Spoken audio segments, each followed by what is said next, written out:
Saudara, lebih banyak boleh dilakukan untuk mengubah persepsi masyarakat terhadap golongan kurang upaya. Presiden Tharman Shanmugaratnam menekankan hal demikian dalam ucapannya di Majlis Penyampaian Anugerah Upaya Go Chok Tong di Istana hari ini. Most people do not mean to be unkind. They do not mean harm. In fact, hardly anyone means harm. But there is this lack of understanding that leads to people with autism and various disabilities being stared at in public. And we do need to help everyone understand, especially as we grow up in school, and especially as we find opportunities for them to grow up together, that some of us will naturally be differently abled, and some of us will naturally express ourselves differently, including expressing joy differently, and help everyone understand that we must embrace all, typical and untypical, in our everyday lives and make them feel fully at home in the community. Encik Tharman juga meraihkan 14 individu yang diberi pengiktirafan menerusi dua kategori iaitu Anugerah Pencapaian dan Anugerah Potensi, termasuk Encik Ismail Hussein. Meskipun daya penglihatannya terjejas disebabkan congenital nystagmus, ia tidak menghambatnya untuk terus buru kecemerlangan dalam bidang sukan.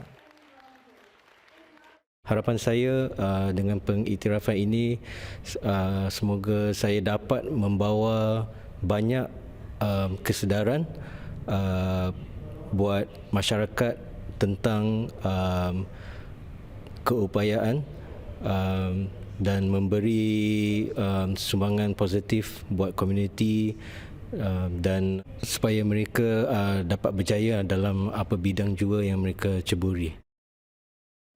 Dalam pada itu, 3 lagi individu kurang upaya menerima anugerah pencapaian. Anugerah tersebut bertujuan mengiktiraf para individu kurang upaya atas pencapaian besar mereka dalam bidang masing-masing sekaligus memberi inspirasi kepada orang lain.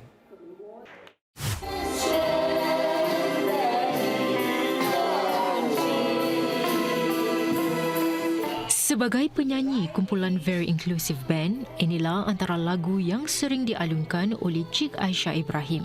Lebih mesra dipanggil Mama Aisyah, beliau memang minat menyanyi sejak dahulu lagi dan menyifatkan muzik seperti terapi baginya.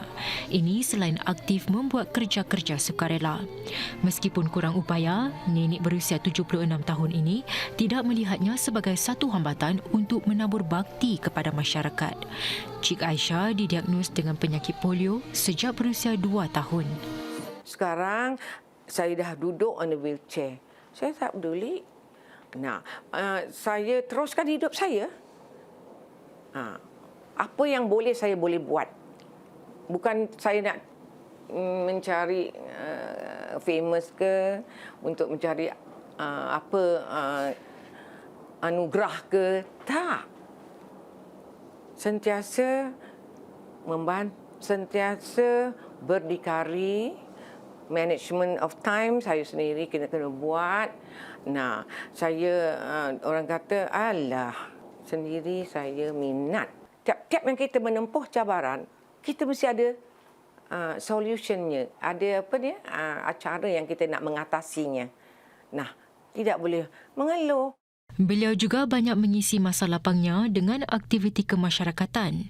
Sebagai Presiden Persatuan Belia bagi Orang Kurang Upaya Bedok pula, beliau telah menerajui beberapa program perintis, termasuk Madrasah untuk Insan Kurang Upaya. Sikap Cik Aisyah yang suka berdikari juga memberi inspirasi kepada orang sekelilingnya. Sebagai menghargai sumbangan besar beliau, Cik Aisyah terpilih menjadi antara 3 penerima Anugerah Pencapaian GCTEA tahun ini.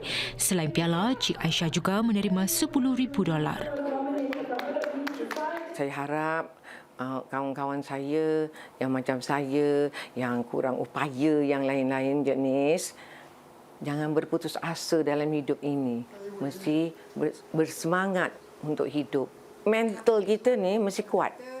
Dana upaya Go Chok Tong ialah dana masyarakat yang bertujuan memberi peluang kepada golongan kurang upaya supaya boleh menyumbang kepada masyarakat secara aktif dan menjalani kehidupan yang bersepadu secara sosial.